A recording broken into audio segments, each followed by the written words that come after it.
In the land of grills, let's do a quick weekday cook here, folks. Crescent rolls, gonna wrap up some sausage with some ham in there. Oh man, if you haven't tried this before, even on a pellet grill, yeah, you can do it. Let's get started. All right, there's our roll-ups. Got a pan here. I don't want to put these through the grates because they'll stick really bad. A little bit of parchment paper on there. Then we've got one of those from Pillsbury. And we're just gonna take, I got some ham here.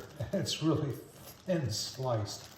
I was starting with half slices, but it's so thin sliced that I'm going with a whole slice.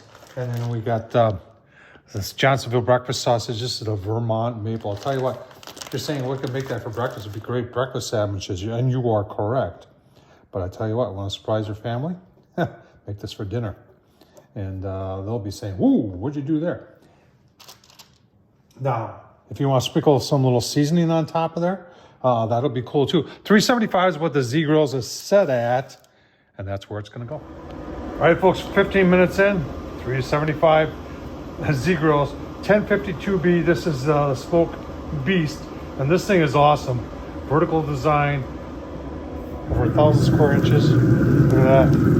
Those are ready to come off. Oh, I'm so hungry, folks. Imagine that. Give you a look-see. That was about 15 minutes. Oh, look at that. Don't they look delicious? Oh, man.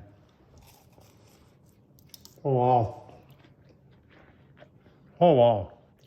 On a pellet grill. We got the maple sausage, the ham, perfectly done, the Pillsbury.